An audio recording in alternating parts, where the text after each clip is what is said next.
Na ba kay gi-consider nga kaaway? Naabay tao nga nagasamok-samok sa imong kinabuhi. Unya wala ka kabalon sa ibuhaton kay isip usa ka Kristohano nag-amping ka sa imuhang imahe. Muna ito pag-isgutan karon sa atong daily devotional. Please open your Bibles anita sa Romans chapter 12 verse 19 to 21. Beloved, do not avenge yourselves, but rather give place to wrath, for it is written, vengeance is mine, I will repay, says the Lord. Therefore, if your enemy is hungry, feed him. If he is thirsty, give him a drink, for in so doing, you will heap coals of fire on his head. Do not be overcome by evil, but overcome evil with good. Ang Ginoo magapanalangin sa mga pulong. Now, normal gid nga naitaw nga dili ganahan nimo.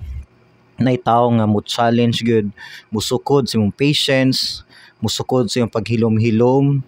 And then siguro sa una mo patol jud kadayon, pero katong nahimo na kang Kristohanon, nagbantay na ka nga dili na ka madala sa imong emotion. And then nakabasa siguro ka nga love your enemy. Unsaon man na siya pag-apply. You know, ang mga Christians lang gid na makahimo niana. Ang Kristohanon lang ang makalove sa iyang enemy kay naay Holy Spirit nga nag-work sa iyaha. Now, ang gi-advise din ng Apostle Paul na to isa ka practical, lisod kayo actually buhaton. Pero pwedeng mahitabo sa imong life. Now, si Paul din nag-mention siya actually og kaaway. Ingon siya din sa verse 19, Beloved, do not avenge yourselves, but rather give place to wrath.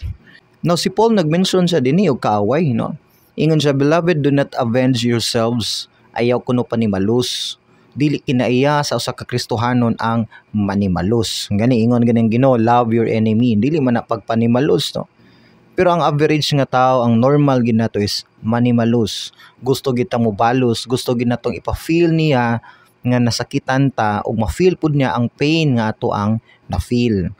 Pero si Paul, ang biblical principle, lahi gyud. Ingon siya, ayaw panimalus. Ingon gyud siya, but rather give place to wrath. Ang Dios lang ang dunay katungod nga manimalus. Kay dili gyud gusto sa Ginoo nga ikaw ang manimalus.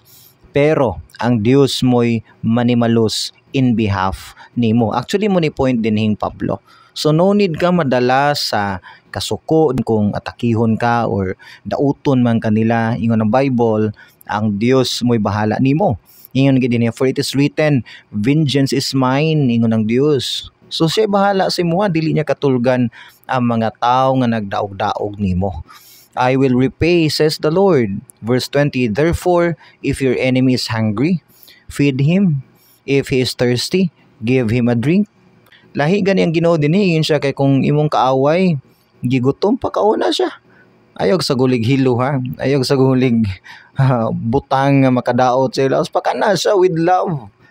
Kung giuhaw siya, paim na siya. You know, di man ni kinahanglan literal yun ng imong hatdag humba sa imuhang ilahang balay.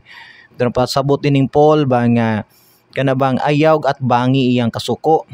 Kasi siya pangatake nimo, ayaw gyud at bangi og atake pod. Kay wala may mudaog diha. Musamot noon na mahugawan pa imong testimonya as a believer. Muna ang tao nga nag-atake nimo, pasagdiin nga siya maulawan siyang gibuhat. Kay wa gyud tao nga nagsigig pangatake, nagsigig pang daot og tao nga ni succeed o nimo siyang successful. Gani sa Bible time, bisan sa history, sa secular o bisan sa biblical nga account, tanang mga tao nga nagpadala silang kasuko, nagsigig pang daot og tao, gidadaot man kanila, ang Ginoo actually ang mopaubos pod nila. So wala kay dapat ikahadlok. Ingon dinigin si Paul, for in so doing you will heap coals of fire on his head.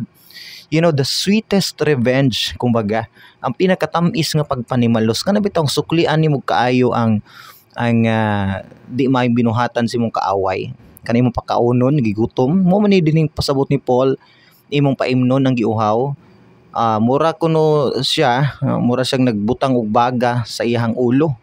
Pasabot ana is kana bang siya maulawan sa iyang gibuhat ba? Maulawan siya sa iyang gibuhat and makarealize siya nga ang tao nga iyang ginadaot di ay ikaw usa di ka tao nga dili angayan daoton. So kung na-feel nimo nga naa ginagasamok nimo, kontrolay mong emotion. Ingon si Paul, do not be overcome by evil, but overcome evil with good.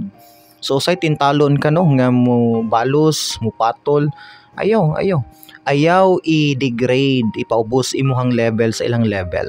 Sila nagapaubos ilang kaugalingon pinagi ana. Pero ayaw hugawi imuhang kaugalingon. Pray, pangayog patience, pangayog control sa imong kaugalingon, i-overcome nimong evil with good. I-pray sila. Ay nga unta mausab nilang kinabuhi unta makarealize sila. And then kung magkita mo sa unahan, sige, tagaig pad, pasnak ka. And then makita nila ng ilang tao nga ginaatake, ginadaot.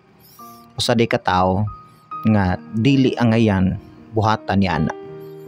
Unta nakatabang ninyo galagson magampo ta. Father in heaven, thank you Lord sa message. Sa ilo ami Ginoo kung nadalami sa among kasuko, sa Ginoo upatol mi sa among kaaway. Tagay mig enough nga patience Lord. Tagay mig Ginoo enough nga love nga mo love sa among enemies. Mo control sa among emotion. I-bless Ginoo ang tao nga naminaw karon Lord. Liguna sa Ginoo taliwala sa mga challenges sa iyang life, mga oppositions. In Jesus name, amen and amen.